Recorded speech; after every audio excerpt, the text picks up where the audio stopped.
الحمد لله الذي هدانا لهذا وما كنا لنهتدي لولا أن هدانا الله اللهم لا سهل إلا ما جعلته سهل وأنت تجعل إذا شئت سهل اللهم صل على محمد وعلى آله وأصحابه أجمعين عما بعد Assalamu alaikum wa rahmatullahi wa barakatuh. Қадірменді тыңдаушы жамағат, кіріп келген қасиетті Рамазан ай баршамызға мүбәрәк болғай иншалла. Мына қасиетті Рамазан айында сізбенен пайғамбарымыз Мұхаммед Мұстафа саллаллаху алейхи вассаламның мүбәрәк хадистерінің үзіндісімен бөліскім келеді. Солардың ішінде мынау Рамазан айын барынша қолдан келгенше ғибадат пен құлшылық пен пайдалы өткізуді Аллах Тағала нәсіп етсін. Соның ішінде ұстап жатқан оразаларыңызды Аллах Тағала қабыл етсін. Ұстай алмай қалған кісілер ешқандай өкініш болмасын. Келесі жылда, келесі айда Аллах Тағала ұстауды нәсіп етсін. Басқа да құлшылықтармен Аллах Тағалаға жақындай берейік. Қолымыздан келген хайрул калам каламуллах ва хайру хадия наби саллаллаху алейхи вассалам. Мағынасы ең қайырлы сөз ол Алланың сөзі, және ең қайырлы сыйлық, яғни өзінің артында қалған нәрсе ол пайғамбарымыз Мұхаммед Мұстафа саллаллаху алейхи вассаламның бізге қалдырған хадисі. Сондықтан Аллах Тағаланың қасиетті Құран кәрімде аяттарынан тоқталатын болса, қасиетті Құран кәрімде Аллах Тағала Бақара сүресінің соңғы аяттарында «Ла юкаллифуллаху нафсан илля ус'аха» деген. Садақаллахул азим. Яғни Аллах Тағала пенденің өзі көтере алмайтын жүкті жүктемейді деген. Яғни қолдан келгенше, жігеріміз жеткенше жасап жатқан ғибадаттарымызды Аллах Тағала қабыл етсін. Рамазан айында қолдан келгенше барынша жақсы амалдар жасауды Алла Тағала баршамызға нәсіп етсін. Солардың ішінде пайғамбарымыз саллаллаху алейхи вассалам біз үмметтеріне үйреткен жеңіл құлшылықтарменен сізбенен бөліскім келеді. Яғни ол қайсы құлшылықтар? Мынау имам Ахмад және Муслим ибн Маджах деген үлкен хадисші ғұламалар, хадис жеткізуші ғұламалардың жеткізген хадисінде, сахих хадистер жеткізген бұл кісілер пайғамбарымыз саллаллаху алейхи вассалам айтқан екен. 4 сөз ең қайырлы сөз деп. Қайсы 4 сөз? Субханалла, вальхамдулилля, ва ла иляха иллаллаху, валлаху акбар деген осы 4 калима. Осы 4 калиманы баршамыз жаттап алайық ағайын. Ол өзі тілге жеңіл, айтылу оңай калималар. Мынау тәсбихті айтатын калимамыз осы калима.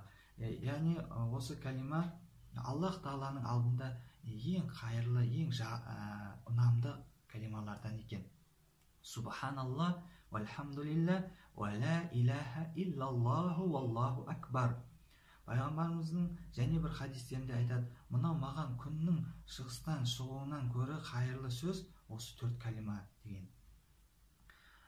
Муслим және Термизи риуаят еткен екен бұл хадисті. Және де Анас радиаллаху анхудан жеткен хадисте бір күні дейді, пайғамбарымыз саллаллаху алейхи вассалам бізге келді дейді. Сонда бір қураған ағашты сілкіледі, 3 рет сілкіледі. 3-ші сілкілегенде ол ағаштың жапырақтары түсе бастады. Сонда бізге пайғамбарымыз саллаллаху алейхи вассалам қарап тұрып, кімде-кім субханалла, вальхамдулилля, ва ла иляха иллаллах, валлаху акбар деп айтатын болса, мынау ағаштың жапырақтары қандай төгілген болса, пенденің күнәлары да дәл осылай төгілетін болады деді. Және де осы Анас радиаллаху анхудан жеткен хадисте, Анас радиаллаху анхудың өзі риуаят етіп айтады, күндердің күнінде пайғамбарымыз саллаллаху алейхи вассаламмен сұхбат жасап тұрғанымызда бір ағраби келді дейді. Ағраби деген ол мынау шөл далада түйе бағатын кісілерді ағраби деп атайтын болған. Сол ағраби келді да дейді, Анас радиаллаху анху былай деп риуаят етеді. Қала Анас радиаллаху анху жаа араби иля наби саллаллаху алейхи вассалам фақала я Расулаллах алламани хайран. Яғни я Расулаллах, Алланың елшісі маған қайырлы сөз үйрет деп айтты. қайырлы нәрсе үйрет, яғни пайдасы бар нәрсе үйретші деді. Сонда пайғамбарымыз саллаллаху алейхи вассалам жаңа Арабидің қолынан ұстап, я Араби, уа Араби бауырым, құл субханалла, вальхамдулилля, ва ла илаха иллаллах, валлаху акбар. Араби бауырым, субханалла, альхамдулилля, ва ла илаха иллаллах, валлаху акбар деп айт деді. Жаңағы әлгі Араби қолдарын санап, бармақтарменен 7-ге шейін санады да ары қарай кетіп қалды. Содан соң аз уақыттан кейін қайта оралды дейді. Сондай пайғамбарымыз саллаллаху алейхи вассалам күлімсіреп, уа Араби бауырым, неге кетіп қалдың, неге қайтып келдің деп сұрады. Сонда жаңағы Араби кісі, я Алланың расулы, мен ойланып келдім деді. Сонда ойландың ба? Я ойландым. Қарап отырсам, бұл айтқан сөздеріңіз, маған үйреткен сөздеріңіз барлығы Алла тағала үшін екен ғой деді. Сонда пайғамбарымыз саллаллаху алейхи вассалам, уа Араби бауырым, егер сен идан култа альхамдулилля қалаллаху саддақту, идан култа ва ла илаха иллаллаху валлаху акбар қалаллаху саддақту деді. Яғни сен осы сөздерді айтқаныңда, әрбір сөзін айтқан кезінде Аллах тағала, құлым сен шындықты айттың, құлым сен шындықты айттың, құлым сен шындықты айттың деп айтып тұрды деді. Сонда егер де сен Аллахым архамни, Аллахым арзуқни, Аллахым мағфирли деп айтатын болсаң, яғни Аллахым мені кешірші, Аллахым мені рызықтандыршы, Аллахым маған рахым етші деп айтатын болсаң, қалаллаху фаалту, қад фаалту деп айтатын болады деді. Яғни оның мағынасы өткен шағымен айтып тұр. Алла мені кешірші деп айтқан кезінде, Алла тағала мен оны солай жасап қойдым, кешіріп қойдым. Фаалту дегені өткен шақта тұрған сөз, яғни солай жасадым деген, жасаймын емес.